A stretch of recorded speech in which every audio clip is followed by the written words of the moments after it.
Bonjour et bienvenue à l'EBCRS. Merci d'être ici ce matin. Donc, le sujet de ce matin va être sur l'encouragement, ce qui n'est pas nécessairement le titre du message, mais définitivement, on va parler d'encouragement. On peut tourner dans Colossiens chapitre 3, c'est là qu'on va trouver notre écriture de ce matin. Mais le titre du message, c'est Discorde ou miséricorde. C'est quoi le titre du message, Olivier? Discorde ou miséricorde. Discorde ou miséricorde. Donc, dans l'épître de Paul à l'assemblée des Colossiens, au chapitre 3, au troisième chapitre de son épître, il leur parle d'abandonner les péchés de leur vie passée, d'être morts au péché, mais vivants en Christ. Puis il termine cet exposé sur leurs anciennes vies de pécheurs en leur disant Christ est tout en tous. Donc, Christ est tout en tous. Puis il poursuit en exhortant au chapitre 3, verset 12. Ainsi donc, comme des élus de Dieu, saints et bien-aimés, revêtez-vous d'entrailles de miséricorde. Donc, un revêtement intérieur. Versus si on regarde à l'hypocrisie des pharisiens qui lavaient, comme l'expliquait le Christ, qui lavaient la coupe, l'extérieur de la coupe, mais dont l'intérieur était rempli de pourriture. Et Jésus leur a même reproché de ne pas connaître, de ne pas avoir de miséricorde. Donc, d'être rempli d'entrailles, revêtez-vous d'entrailles de miséricorde, de bonté, d'humilité, de douceur et de patience. Supportez-vous les uns les autres, et si l'un a le sujet de se plaindre de l'autre, Didier me tape ses nerfs. Ben non, c'est pas vrai, là. C'est un exemple, tu sais. Ben oui, parce que je t'aime. Mais si l'un a le sujet, mais tu sais, le genre de plainte, là. Si l'un a le sujet de se plaindre de l'autre, pardonnez-vous réciproquement. Tu me pardonnes, Didier? C'était de ma faute, je m'excuse aussi. Parfait. De même que Christ vous a pardonné, pardonnez-vous aussi. Pardonnez. Puis comment Christ nous a pardonné? Pardonne leur Père, car ils ne savent ce qu'ils font. On est responsable de la crucifixion de Christ, parce que Christ est mort pour nous, il a été crucifié pour nous.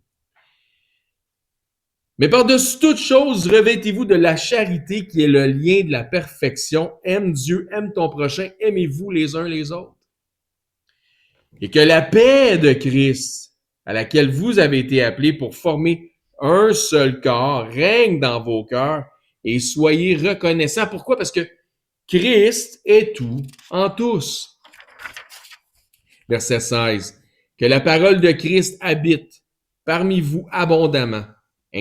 Donc, si la parole de Christ habite parmi vous abondamment, ça veut dire que si le disciple-là fait son travail, si on connaît bien les Écritures, pas obligé de dire, hey, chapitre et verset, puis connaître des paroles par cœur, mais tu connais le sens des Écritures, tu peux paraphraser les Écritures, tu peux te référer au bon sens et à la sagesse des Écritures. Que la parole de Christ habite parmi vous abondamment. Donc, on pourra à ce moment-là s'instruire les uns les autres parce qu'on a de la connaissance biblique. Que la parole de Christ habite parmi vous abondamment. Instruisez-vous et exhortez-vous les uns les autres en toute sagesse, par la sagesse des Écritures, par des psaumes, par des bzimes, par des cantiques spirituels, chantant à Dieu dans vos cœurs sous l'inspiration de la grâce, comme on le fait à tous les dimanches matins. Et le dernier verset qu'on va lire pour ce matin, pour notre introduction, verset 17. Et quoi que vous fassiez, en parole ou en œuvre, faites tout au nom du Seigneur Jésus, en rendant par lui des actions de grâce à Dieu, le Père. Donc, le verbe exhorter veut littéralement dire encourager. Dans notre langage courant, nous utilisons le verbe encourager au même sens que exhorter est majoritairement utilisé, lui, dans le terme exhorter, on va majoritairement le voir dans les Écritures. Dans notre train-train quotidien, dans notre milieu séculier, on va dire aux gens qu'on côtoie au jour le jour, on va dire à quelqu'un, hey, je t'encourage à X, Y, Z, je t'encourage à peu importe.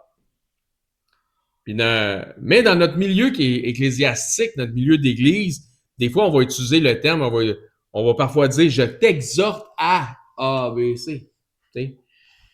Donc, la raison étant que exhorter, ben, c'est le terme biblique, mais c'est définitivement un synonyme du verbe encourager.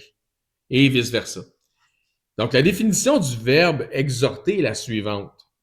Donc, c'est tenter d'amener quelqu'un à quelque chose, donc à faire ou à réaliser ou à accomplir quelque chose par des encouragements, en essayant là, de l'encourager, d'amener du courage par du support moral à cette personne-là, par des bonnes paroles, par un soutien. Et on va y aller ensemble, peu importe. C'est ça, encourager. C'est donner du courage. Donc, définitivement, on comprend que dans le verbe encourager, on trouve le mot courage. Dans notre texte de ce matin, nous voyons Paul dire « Exhortez-vous les uns les autres ». Donc, encore une fois, c'est tenter d'amener quelqu'un à réaliser, à faire ou à accomplir quelque chose par des encouragements. Exhortez-vous les uns les autres. On peut dire, sans jeu de mots, que Paul les exhorte à s'encourager ou les exhorte à s'exhorter les uns les autres.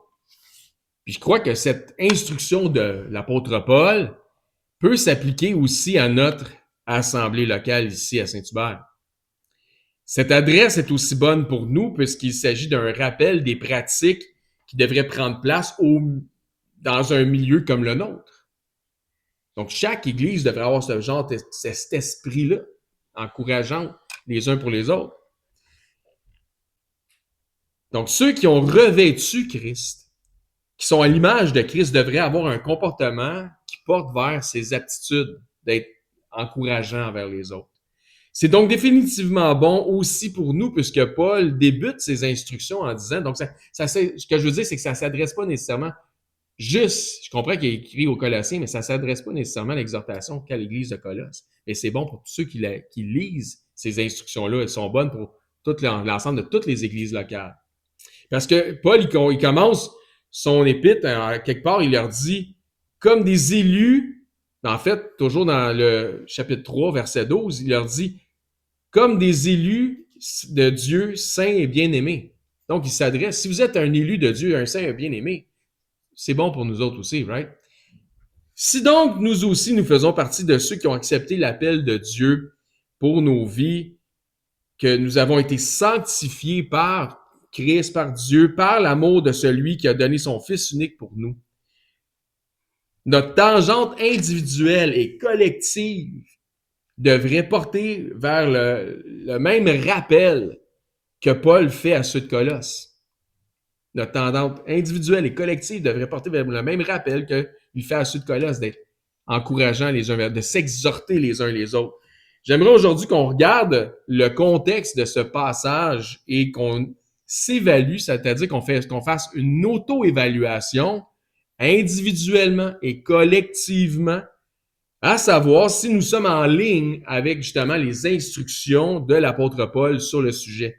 Puis pour commencer, c'est certain qu'on ne vit pas dans la même époque que ceux de Colosse. On s'entend, on est 2000 ans plus tard, là. Mais notre réalité est probablement différente. Mais la base des valeurs fondamentales de ce que Paul exprime devrait demeurer quand même. Notre train-train quotidien des années 2000, dans ce monde effréné, où on a des véhicules à essence, ne devrait pas constituer une excuse ou un échappatoire à la réalité de ce que Paul exprime. On ne devrait pas être moins charitable, moins encourageant parce que on est capable d'être vite chez nous, puis se mettre un lunch dans le micro-ondes, puis prendre des photos avec notre cellulaire, puis scroller, puis etc. Il n'y a pas d'excuse pour pas agir selon les instructions de Paul en tant qu'assemblée locale. Ainsi donc, pour eux comme pour nous, Christ est tout en tous. Ça ne change pas. Il est en nous individuellement et même il l'est aussi collectivement. Nous sommes le corps de Christ. Nous sommes les membres en particulier du corps de Christ. Donc, comme les élus de Dieu que nous sommes, comme j'ai dit qu'il avait dit au verset 12, nous devrions être revêtus d'entrailles de miséricorde. Puis ça signifie que nous devrions être remplis de miséricorde. Entrailles de miséricorde comme remplis de miséricorde. Ben, entrailles, c'est en dedans, ça? Je ne me trompe pas? OK, parfait. L'expression est excellente, puisque ça veut dire que quand tu es rempli de quelque chose, il n'y a plus de place pour d'autres choses. La miséricorde est une forme de sympathie ou d'empathie, si vous voulez, aux situations malheureuses d'autrui. C'est aussi une capacité de pardonner. Donc, c'est deux choses, hein, c'est en deux volets. C'est une forme de sympathie ou d'empathie. Mais c'est aussi une capacité de pardonner, ou plutôt de voir au-delà des fautes de quelqu'un. T'es capable, tu sais, ouais, Didier, j'aime pas bien comment que ses oreilles sont faites, là, mais... Ouais, encore toi, oui. C'est un souffre-douleur, Didier, je t'aime. Je sais pas, tu sais, ses oreilles, mais il y a des beaux yeux. Tu sais, tu vas te focusser sur ses bonnes affaires. Mais dans le sens où tu vas au-delà de ça. Tu sais, t'as des belles oreilles, pour le vrai, Didier. Faut que tu vas au-delà de ça. Ben, ça pourrait être, lui, il me tape ses nerfs, ou elle me tape ses nerfs, mais son âme est précieuse, puis je vais au-delà de ça. Il ou elle me fait quelque chose qui est pas sympathique, mais je suis déjà passé à d'autres choses parce que je vais au-delà de ça. Ça va, c'est quoi l'effet que ça va avoir dans 5 ans? Si ça n'a pas pour en avoir ben, ça n'aura pas dans l'éternité. Veux-tu bien passer à d'autres choses? OK? Donc, la miséricorde, c'est un élément essentiel au respect des enseignements de Christ. Je répète ça, la miséricorde, c'est un élément essentiel au respect des enseignements de Christ. Aime ton prochain comme toi-même, comme on l'a dit. Faites aux autres ce que vous voudriez qu'on vous fasse. Ou encore, aimez-vous les uns les autres. C'est des enseignements de Christ, ça. C'est vrai, les 3 affaires que je viens de mentionner. Aime ton prochain comme toi-même. Faites aux autres ce qu'on voudrait qu'on vous fasse. Puis aimez-vous les uns les autres. Ces 3 aspects-là, seulement ces 3 aspects-là, si on pouvait se concentrer juste là-dessus, ne peuvent être pleinement accomplis que si la miséricorde existe en ceux qui mettent ces 3 éléments-là en pratique. Si donc nous sommes remplis, ou devrions être remplis, de miséricorde, c'est que la miséricorde nous habite, ou elle habite en nous.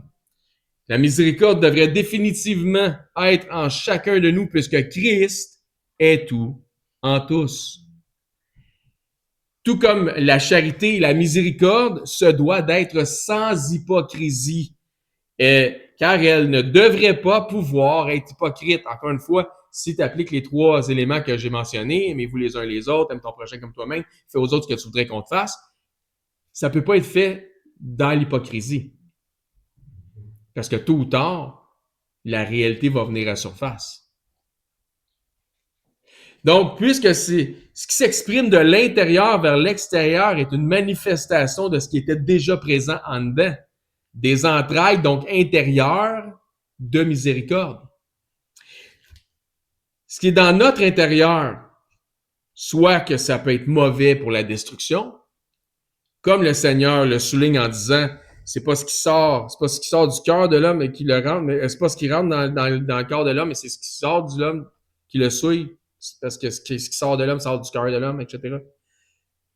Non, c'est ça, paraphraser les Écritures, ça marche. C'est la job.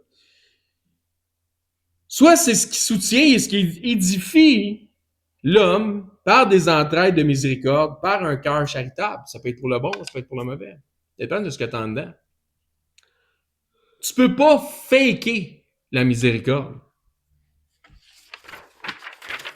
Nous devons être remplis de miséricorde, non seulement de miséricorde, mais aussi, comme ça le disait dans notre texte, de bonté, d'humilité, de douceur, hein, que pas une aide trop vite, ça, c'est sinon c'est ça la douceur.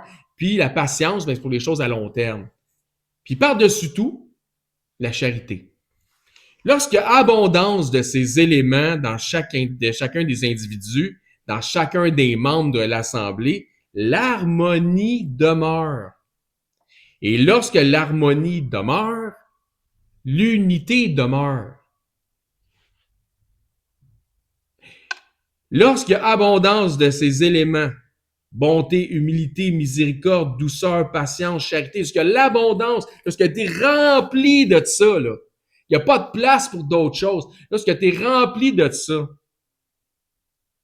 lorsque les membres, les individus dans le corps, dans l'église locale sont remplis de ces choses-là, l'harmonie demeure et donc l'unité demeure.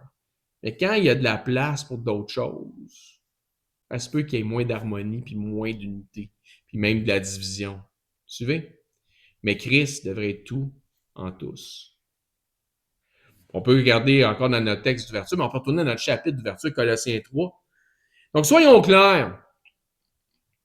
Si chaque individu est rempli, c'est-à-dire donc plus de place pour autre chose, plus de place pour les mauvaises choses, rempli de miséricorde, rempli de bonté, rempli d'humilité, rempli de douceur, rempli de patience, l'harmonie et l'unité devraient être au rendez-vous. Mais lorsqu'on laisse de la place à l'amertume, au ressentiment, à l'orgueil, à l'animosité, il y a un risque de division et de discorde. C'est quoi le titre de notre message? Discorde ou miséricorde. Donc, il y a un risque de discorde au détriment de la miséricorde. Colossiens 3:8. Mais maintenant, renoncez à toutes ces choses. À la colère, à l'animosité, à la méchanceté, à la calomnie et aux paroles déshonnêtes qui pourraient sortir de votre bouche. Ce n'est pas ce qui rentre, mais c'est ce qui sort qui soit l'homme. Aux paroles déshonnêtes qui sortent de votre bouche, quand tu es rempli des éléments que nous avons déjà mentionnés, il n'y a plus de place pour celle-là, au verset 8. Quand tu es déjà rempli de la bonté, de l'humilité, de la douceur, de la patience, il n'y a plus de place pour la colère, pour la méchanceté, la calomnie, etc. Quand tu es rempli de miséricorde, encore une fois, de bonté, d'humilité, rempli de douceur, rempli de patience, il n'y a plus de place pour la colère, l'animosité, la méchanceté, la calomnie et les paroles déshonnêtes.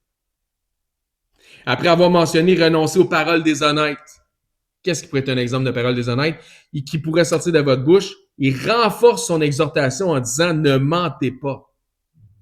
Pas de paroles déshonnêtes. Ne mentez pas les uns aux autres. Vous étant dépouillés du vieil homme et de ses œuvres, parce que maintenant, Christ est tout en tous. Le vieil homme, la vieille nature de l'homme charnel, était sous l'emprise du Dieu de ce siècle, qui est le père du mensonge. Ne mentez pas aux autres. Ne mentez pas les uns les autres. Le vieil homme ou homme ou femme vivait dans le mensonge et sous la séduction du monde. Il mentait aux autres. Il se mentait à lui-même. Mais maintenant, unis par Dieu à Jésus-Christ et unis aux frères en Jésus-Christ, nos encouragements mutuels doivent se faire dans la vérité. La préoccupation du bien-être de nos frères, de nos sœurs en Christ doit être véritable. On doit avoir du souci les uns pour les autres. Tu sais que quelqu'un souffre ou que quelqu'un passe une épreuve, tu pries pour cette personne, tu t'informes de sa condition. Il y a des gens qui devraient être ici, qui ne sont pas là aujourd'hui. Tu te demandes pourquoi ils ne sont pas là, mais il n'y a rien qui t'empêche de leur écrire un petit mot. Dire, hey, on s'est ennuyé de toi aujourd'hui. Ça aurait été le fun de te voir. Renoncez aux paroles déshonnêtes qui pourraient sortir de votre bouche et ne mentez pas les uns aux autres. Les Écritures nous enseignent que la vie et la mort sont au pouvoir de la langue. Par exemple, le mensonge du serpent dans le jardin au commencement dans la Genèse. Le mensonge du serpent a tué. Le pouvoir de la vie et de la mort est au pouvoir de la langue. La vie et la mort est au pouvoir de la langue. Le serpent dans le jardin a tué et ainsi Christ dit de lui qu'il est meurtrier dès le commencement. Parce qu'il a tué dans la Genèse par le mensonge. Est-ce que quelqu'un pourrait m'expliquer comment il a fait ça? Oui, Karine? Dieu a-t-il dit? Dieu a-t-il dit? Puis là, on fait, ouais, Dieu a dit ça. Ben non, c'est pas ça que Dieu veut dire. C'est pas ça que Dieu veut dire. Dieu, c'est parce qu'il sait que quand. Puis qu'il va arriver ça. Fait que si tu fais ça, il va se passer ça. Il a menti. Puis qu'est-ce que Dieu nous avait dit? Certainement, le jour où tu en mangeras, tu mourras. Le mensonge du diable a tué. OK? Tandis que la parole de Dieu nous donne la vie. De même, nous avons la capacité d'encourager pour édifier ou décourager pour détruire. Ceci étant dit, il se peut qu'il y ait des prises de bec dans une assemblée, donc des discordes ou des désaccords, au dépend de la miséricorde, d'où le titre de notre message de ce matin. Discorde ou miséricorde? Un choix. Ça se peut que ça arrive. Pourquoi que ça se peut que ça arrive? C'est souvent déjà arrivé à nous autres puis d'autres, peut-être. Pourquoi? Généralement, où il y a de la dispute, il y a de l'orgueil. Au minimum, d'un des deux partis. Sinon, des deux parties. Parce que la langue est un petit feu qui, par ses étincelles, peut embraser un brasier. Ainsi donc, si jamais il y a des accrochages dans une assemblée, ça peut arriver, comment gérer les choses? Une bonne solution est la suivante, comme ça nous dit dans notre texte. Comme des élus de Dieu, saints et bien-aimés, revêtez-vous d'entrailles, de miséricorde, de bonté, d'humilité, de douceur et de patience. Puis en verset 15, ça c'est verset 12, verset 15, c'est-à-dire que la paix de Christ à laquelle vous avez été appelés, et que la paix de Christ à laquelle vous avez été appelés, et que la paix de Christ à laquelle vous avez été appelés pour former un seul corps, règne dans vos cœurs et soyez reconnaissants. Un seul corps uni, sans division, sans dissolution, mais dans la paix de Christ. Ça, c'est une bonne solution. Comme ça nous dit ailleurs, en tant qu'il est de votre pouvoir, soyez en paix envers tous les hommes. En ce qui nous concerne, dans notre milieu, nous devrions avoir le pouvoir, dans notre pouvoir, d'être en paix les uns envers les autres. Il ne devrait pas être de chicane. Ça peut arriver, mais ça devrait se régler rapidement. Puis, tu sais, parce que pardonnez-vous réciproquement, comme ça disait tantôt. On va regarder bientôt dans le texte, dans notre message aujourd'hui, avoir des options. Qu'est-ce qu'on peut faire dans ces cas-là? On ne peut pas forcer le monde à être en paix avec nous, les gens du monde, d'être en paix avec nous. Et de même, nous n'avons pas à nous laisser non plus manger la laine sur le dos par les gens du monde, le monde s'en prend à nous. Il n'y a rien de mal si quelqu'un te veut du mal ou peu importe, tu peux poursuivre, là. On a le droit, là. Il y en a qui pensent qu'on n'a pas. Non, on a le droit. Il n'est pas question, on n'a pas d'affaire à se laisser à manger la laine sur le dos parce qu'on est chrétien, là. Paul a fait valoir ses droits de citoyen romain pour se défendre contre ses agresseurs et contre ses accusateurs. C'est l'exemple qu'on a dans les Écritures, là. Il ne se laissait pas manger la laine sur le dos, mais ça ne l'empêchait pas de prêcher l'Évangile. En fait, il prenait toutes les occasions de prêcher l'Évangile. En cours, en prison, dans les rues, peu importe. Donc, nous avons été appelés à la paix de Christ. Tout comme Moïse a repris les deux Hébreux qui se chamaillaient en Égypte. Paul exhorte les membres de l'Assemblée à vivre en paix. Dieu délivre lorsque la paix est commune, lorsqu'il y a un consensus de paix. Autrement dit, c'est pas Dieu qui va s'interposer. Voulez-vous chicaner, chicanez-vous. Mais quand vous allez être en paix, là, je vais bénir.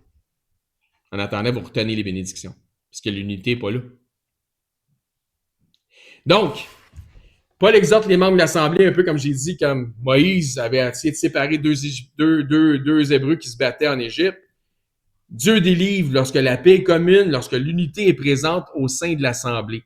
C'est pourquoi nous avons la communion où nous sommes rappelés à être dans cette unité, dans la paix, les uns envers les autres. Quand on prend la communion, on fait l'unité avec le corps, on est en paix les uns avec les autres. Tu sais, c'est tout le temps une exhortation qui revient, puis c'est continuel, puis Jésus-Christ, il veut qu'on fasse ça jusqu'à temps qu'il revienne. Ça, c'est l'exemple, aimez-vous les uns les autres, soyez unis les uns les autres, soyez Christ est tout en tous, etc. C'est ça que ça témoigne. Donc, on a la communion, on est aussi exhorté à bien discerner, quand c'est l'heure du temps de la communion, à bien discerner le corps de Christ, car nous formons un seul corps afin que les membres du corps soient en bonne santé physique, santé spirituelle. On veut pas que les membres soient handicapés, malades ou amputés. Nous avons tous et chacun été appelés à la paix de Christ. Discorde ou miséricorde? Jésus dit, je vous laisse ma paix, je vous donne ma paix. Je vous donne pas comme le monde donne, car votre cœur ne se trouble point, donc soyez en paix, car votre cœur ne se trouble point et ne s'alarme point. Pourquoi? Parce que je vous donne ma paix. Il nous dit ça dans Jean 14, 27. Il avait dit précédemment, il avait dit, je vous ai dit ces choses afin que vous ayez la paix en moi. Vous aurez des tribulations dans le monde, mais prenez courage. J'ai vaincu le monde. Jean 6, 33. On voit aussi le résultat de cette paix dans le livre des Actes. L'Église était en paix dans toute la Judée, la Galilée, la Samarie, s'édifiant et marchant dans la crainte du Seigneur. Et elle s'accroissait par l'assistance du Saint-Esprit, Acte 9, 31. Quand les membres sont l'Assemblée est en paix, Dieu délivre. L'Assemblée grandit dans la paix, car, comme on l'a vu dans notre texte d'ouverture, et que la paix de Christ à laquelle vous avez été appelés pour former un seul corps règne dans vos cœurs et soyez reconnaissants. Merci Seigneur pour l'Église. Merci Seigneur pour l'Église. Soyez reconnaissants. Au lieu de vous plaindre les uns des autres, soyez reconnaissants pour les frères, soyez reconnaissants pour les autres, soyez reconnaissants pour l'Église. La paix de Christ à laquelle nous avons été appelés est essentielle à la croissance du corps. Je vous dis pas de paix, pas de croissance. Paul exhorte de la même manière ceux de Rome en disant « Ainsi donc, recherchons ce qui contribue à la paix, à l'édification mutuelle, à s'édifier les uns les autres. » Romains 14, 19. Et ainsi, il dit à ceux d'Éphèse « Vous efforçant de conserver l'unité de l'esprit par le lien de la paix. » Éphésiens 4, 3. L'unité, l'édification, la croissance de l'Assemblée est étroitement liée à la paix de Christ à laquelle nous avons été appelés. Ça nous dit car on était appelé à la paix de Christ. C'est ça qu'on était appelé. Donc, pas de discorde, mais rempli de miséricorde. On peut retourner dans Colossiens 3, dans notre texte d'ouverture. C'est bien pour nous, dans ce cadre de cette étude qu'on fait ce matin, de voir la constance des Écritures, comme je vous l'ai montré, en la paix, la paix, la paix, la paix. L'édification mutuelle, on vient de voir plein de passages qui en parlent. Ça devrait renforcer notre connaissance, mais aussi notre foi dans la matière. Ça nous confirme que la volonté de Dieu par la constance de ce qu'on vient de voir, la paix, la paix, la paix, soyez en paix. Dieu veut que nous soyons unis, Dieu veut que nous soyons en paix et que chacun des participes, que chacun nous participe au minimum par des encouragements à l'édification des autres. Donc, reprenons une partie de notre passage d'ouverture de ce matin dans Colossiens 3.12. Ainsi donc, comme des élus de Dieu, saints et bien-aimés, revêtez-vous d'entrailles de miséricorde et de bonté, d'humilité, de douceur et de patience. Donc, d'entrailles de bonté, d'entrailles d'humilité, d'entrailles de douceur, d'entrailles de patience. Supportez-vous les uns les autres et si l'un a le sujet ou a des raisons de se plaindre de l'autre, pardonnez-vous réciproquement. Comme je me suis plaint de Didier, lui, on s'est pardonné réciproquement. Ça a été facile, hein, Didier? On s'aime encore. Ben oui. De même que Christ vous a pardonné, pardonnez-vous aussi. Pardonnez-leur, Seigneur, parce qu'ils ne savent pas ce qu'ils font.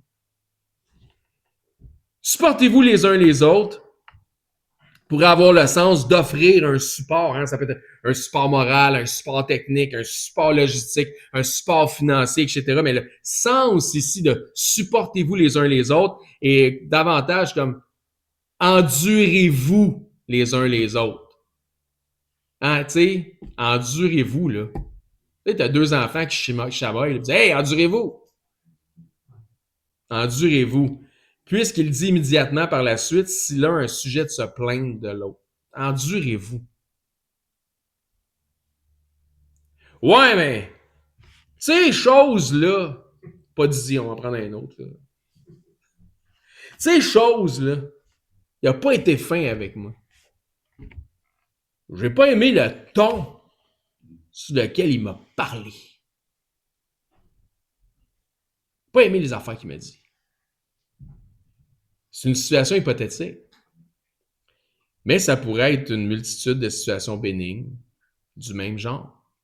Attention, parce que le diable, il y a des petits détails. Hein.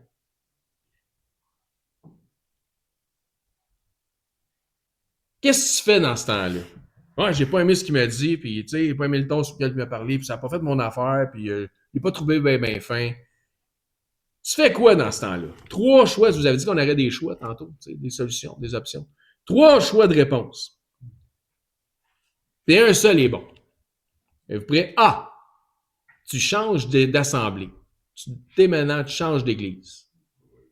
B. Tu viens plus ou tu vas plus à l'église. C. Tu endures et tu persévères. Et la réponse, bien sûr, est C. L'option j'aime pas aimer le ton de l'autre puis je m'en vais n'est pas une option biblique acceptable. Pourtant, il y en a plein qui sont plus ici à cause de ça. Et ce n'est pas une option biblique, ce n'est pas dans les Écritures. Si tu avais des entrailles remplies de miséricorde, si tu avais dans les entrailles remplies de charité, si ta charité n'était pas hypocrite, puis ta miséricorde non plus, il y a bien du monde qui sera encore ici. Et c'est accusateur ce que je dis, c'est ça. Mais c'est ça qui est écrit. C'est pas moi qui accuse, c'est Dieu qui donne la sentence. D'accord? Donc, l'option « j'aime pas le ton de l'autre, je m'en vais » n'est pas une option bibliquement acceptable. Comment faire pour endurer les autres? Ouais, ben là, il faut que j'endure, il faut que je persévère. Ouais. Comment faire pour endurer les autres? En mettant en pratique ce que le verset suivant nous rappelle. Verset 14 de Colossiens 3, « Mais par-dessus toutes ces choses, revêtez-vous de la charité qui est le lien de la perfection. » Tu sais, quand tu dis « ouais, pas aimé le ton qui m'a parlé », Jésus est allé sur la croix pour toi. C'est comme t'as le goût de dire, t'enfermes-tu? 3 clous, là. Couronne d'épines, fouet, porter sa croix. Mais il est allé pareil, il n'a pas fait de « ouais, je pas aimé le ton sur lequel il m'a parlé, je n'irai pas sur la croix. » Il est allé en se faisant traiter de nom, en se faisant cracher dessus, en se faisant frapper. Toi, tu n'as pas aimé le ton sur lequel on t'a parlé. Fait que, on vient de dire, j'irai pas à l'église. T'es loin de l'esprit de Christ, là. On est loin, là. C'est pas qu'il n'y a pas des matières, là, à pas aller dans changer d'assemblée ou pas aller. Il y a des facteurs, mais ça, ce n'est pas acceptable. Ce n'est pas bibliquement acceptable. C'est pas selon la volonté du Seigneur. Fait que tu peux aller ailleurs, puis tu peux te faire croire que tu es dans la volonté de Dieu parce que tu es dans une église. Tu ne seras pas dans la volonté de Dieu. Tu viens de défier la volonté de Dieu. Tu es dans la désobéissance à ce moment-là. Donc, ceci étant dit, revêtez-vous de la charité qui est le lien de la perfection. Dans cette chair, nous ne sommes pas parfaits, mais Christ nous a perfectionnés. Donc, à part Didier, qui est parfait, surtout les oreilles. Mais dans cette chair, nous ne sommes pas parfaits, mais Christ nous a perfectionnés. Nous sommes spirituellement parfaits en Jésus-Christ. Dans Matthieu chapitre 5, au dernier verset, au verset 48, Jésus avant de dire, soyez donc parfaits comme votre Père céleste est parfait, il parle de présenter l'autre joue, d'aimer son prochain, voire même ses ennemis. Ça sonne pas mal comme supporte puis endure par la charité, car la charité est parfaite, ainsi donc, elle est le lien de la perfection. Soyez donc parfaits comme votre Père céleste est parfait, puisqu'il a tant aimé le monde qu'il a donné son Fils unique afin que quiconque croit en lui ne périsse point, mais qu'il puisse avoir la vie éternelle. Et aussi, Dieu prouve son amour envers nous en ce que lorsque nous étions encore des pécheurs, c'est-à-dire avant d'être perfectionnés, Christ est mort pour nous. Tu n'as pas aimé le ton sur lequel on t'a parlé, fait que tu vas aller bouder dans ton coin. Tu sais, il y a la fameuse mention, là. WWJD, what would Jesus do? Qu'est-ce que Jésus ferait? Verset 15, Colossiens 3, 15. Et que la paix de Christ, à laquelle vous avez été appelés. On était appelés à quoi? La paix, mais la paix de Christ, je vous donne ma paix.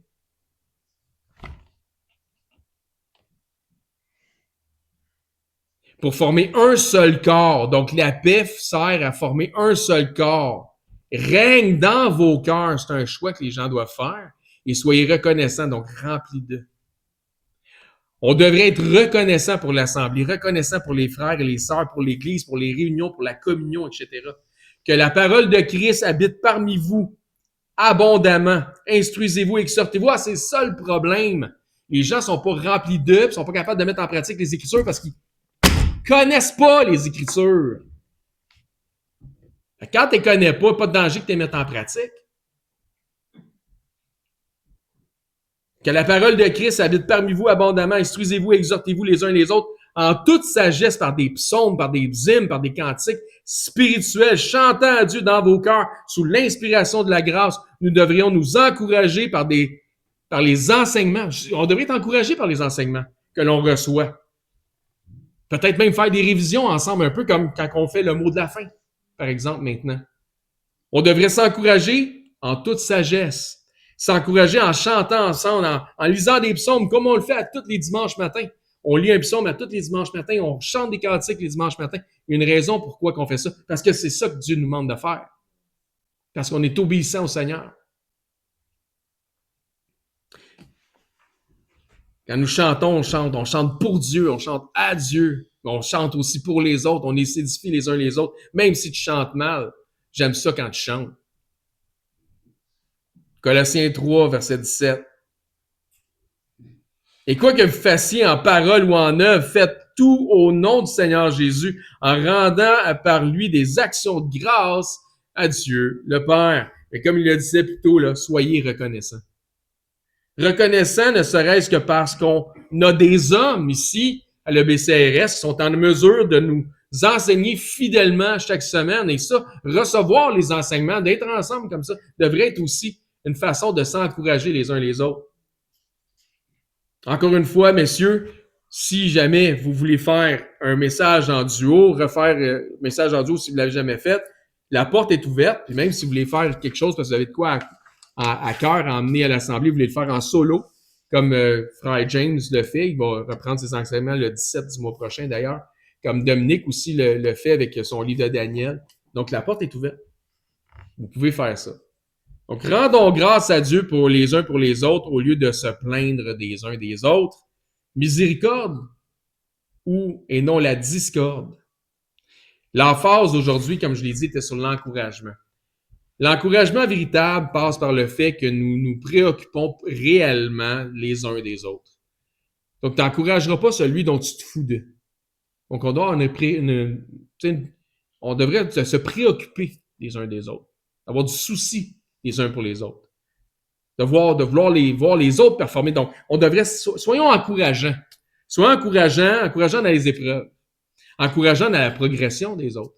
Encourageants dans la croissance. Encourageants dans les persécutions des autres. Encourageants dans les accomplissements des autres. Tu vois quelqu'un qui fait quelque chose de bien, tu l'encourages. Tu le remercies. Encourageant dans le service. Encourageant dans le ministère. Puis, conclusion de notre message de ce matin, les amis. J'espère que lorsque vous venez ici, vous venez chercher un minimum d'encouragement spirituel, ne serait-ce que par l'union, la fraternité, le fait de chanter ensemble, de lire ensemble, puis d'adorer ensemble. J'espère que ça vous encourage. Chacune des âmes ici sont importantes, chacune des âmes est importante. Chaque âme est importante.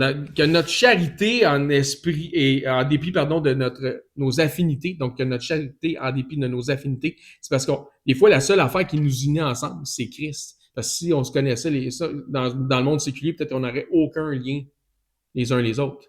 Mais grosso modo, que notre charité, en dépit de nos affinités, que notre charité notre amour soit sans hypocrisie.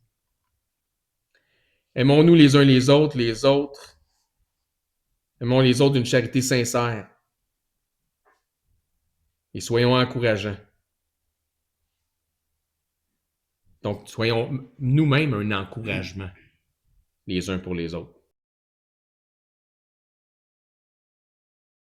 Là, on a commencé, le sujet, c'était discorde ou miséricorde. Faut pas oublier ça. Puis l'une des premières choses qui a été dit, c'est, je trouvais ça super bon, c'est pas nécessaire de connaître tout par cœur, seulement le sens qui est nécessaire pour apprendre. Puis c'est vrai, parce qu'on entend souvent, en tout cas, j'entends mon père chialer là-dessus, là, qu'il y a du monde qui connaissent les Écritures par cœur, mais qui n'ont aucune idée de ce qu'ils disent. C'est vrai. Ils oublient. C'est tellement vrai. Ils peuvent nommer des versets left and right, puis ils sont tous hors contexte. Exact. comme un verset, mettons, sur pas boire d'alcool. Mais puis là, après, ils vont dire que les noces de Cana, il n'y avait pas d'alcool. Il n'y a pas de vin. Il n'y avait pas de vin. Mais c'est pas vrai, ça. C'est pas vrai. Puis j'ai trouvé ça super bon parce que je suis pas bon pour apprendre des affaires par cœur. Ben, je trouve ça difficile d'apprendre des affaires par contre, mais connaître le sens de quelque chose, ça, c'est pas pire. C'est plus facile. Ensuite, il a dit... Sorry. J'ai respiré trop fort. Respire plus pendant 5 minutes. Ouais, c'est bon, c'est une bonne idée. Il a dit donner de la place à Dieu à la place de scroller. Puis ça, je pense que, en tout cas, je sais pas pour vous, mais moi, j'en suis pas mal. Je suis pas mal, voyons. Guilty. Comment on dit ça en français? Coupable de ça. Je suis coupable de ça. Je passe du temps sur mon téléphone qui sert à rien, mais des fois, il y a des recettes. C'est pas pire. Mais. Ça dit, je donne pas assez de temps à Dieu. Les Écritures ne nous poussent pas à perdre notre temps. Les Écritures nous emmènent à racheter. C'est ça. Ben, moi, je le rachète pas, man. Je le vends à une compagnie qui me donne pas grand-chose. Ensuite, miséricorde, c'est l'essentiel. Il n'y a pas de place pour les mauvaises choses. Si on laisse pas de place aux mauvaises choses, ça peut juste donner l'harmonie qui amène l'unité. On peut pas se mentir les uns aux autres. On n'a pas le droit de faire ça. Si t'as un problème, puis ça m'a amené à l'idée de si t'as un problème envers quelqu'un, là, justement, puis t'en as parlé un petit peu plus tard, dis-lui la vérité. Quand il te demande, hey, tu te serres la main puis il te demande comment tu vas aujourd'hui, dis la vérité, il dit, man, ça va bien, mais j'ai besoin de te parler. Parce que même si ça va bien, je veux que ça aille mieux. Puis je veux que notre relation aille mieux. Puis après, il a continué en disant, prends le temps de prendre les nouvelles du monde. S'il y a quelqu'un qui est pas là, prends le temps d'y envoyer un message. Puis prenez aussi le temps de prier les uns pour les autres. Puis ça, c'est aussi quelque chose. Je suis en train de me confixer. C'est aussi quelque chose que je fais pas assez. Je prie pas assez. En général, puis je prie pas assez pour les autres. Okay, il a dit, Dieu est béni dans l'unité, ce qui est super, je trouve super intéressant. C'est vrai. Je trouve qu'on est béni puis on est unis. Fait que ça va pas mal ensemble. Aussi, il a dit la paix amène l'accroissement du ministère dedans le livre des Actes romains, etc. Puis ça me fait aussi à penser, justement, il y en a parlé un petit peu plus tard, mais tu sais, tous les départs. C'est pas quoi? Parce qu'une église qui n'est pas en paix, elle ne grandira pas parce que ça va se ressentir. Quand les gens ne sont pas en paix ensemble et ils rentrent quelqu'un de nouveau et qui sent qu'il y a une animosité. Ils vont pas vouloir rester, c'est sûr. Mais c'est exactement ce que je me suis dit. Puis tous les départs qui ont été faits ici, c'était justement par rapport à des discordes entre des chicanes de niaiseuses. Ouais, j'appelle ça des chicanes de perron d'église. Chicanes de perron d'église, ouais, bon. C'est comme ça que ça s'appelle. Des chicanes de perron d'église. C'est à cause de ça. C'est à cause de ça, gang. Fait que si vous avez de la discorde avec quelqu'un, laissez pas ça continuer, là. Arrangez ça tout de suite. Mentez pas à vous-même, mentez pas à l'autre, puis faites en sorte que vous arrangez. Puis si ça va mal, puis à un moment donné, tu sais pas capable de sentir quelqu'un, ben il faut que tu l'endures quand même. Faut que tu l'aimes quand même. Il a aussi nommé les 3 choix de discorde, dont il y en a un qui est malheureusement trop souvent. Il y en a 2 là-dedans qui sont trop souvent choisis, qui est changer de ministère puis quitter les églises. Quand le seul qui est bon, c'est rester et endurer, à part si c'est quelque chose qui est vraiment pas correct, comme un enseignant qui dit des affaires qui sont pas correctes, mais qui se laisse pas se faire corriger. Il y a des raisons, mais ça fait pas partie des raisons. Aussi, j'ai trouvé qu'il était super bon ton exemple de Christ à la croix. Comparé à quelqu'un qui s'est fait dire qu'il se faisait justement, on y aimait pas les oreilles. Vous avez dit, ah, il chigne. De quoi tu parles? Mes oreilles sont trop sur le bord. Mais voyons donc! Didier reviendra pas. Ah non. Non, mais c'est correct. C'est un exemple qui a été utilisé aujourd'hui, fait que c'était facile. Mais c'est vrai qu'ils sont corrects, les oreilles. Ouais.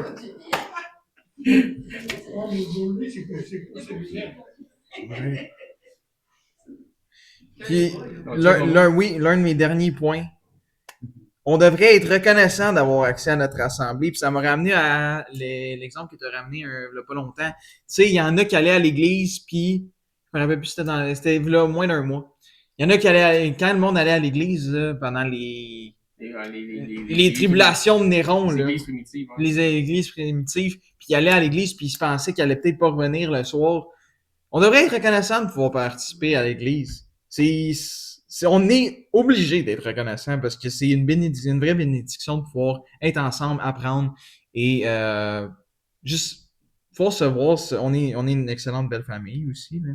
On est une très belle petite famille. Là. Fait que c'est sûr que c'est plus fun de passer ensemble. Puis, continuant sur un peu le point de Pauline aussi, de lire la Bible, la connaître, tu sais, d'en parler ensemble, de la connaître, de la mettre en pratique pour obéir à Dieu, pour être meilleurs les uns envers les autres. Puis aussi, le but, c'est pas juste, oui, c'est de vivre pour Dieu, mais en tant qu'assemblée, c'est de vivre pour les autres, prendre soin les uns des autres. Puis de s'encourager dans voyons, suivre la Bible, suivre les objectifs de Dieu.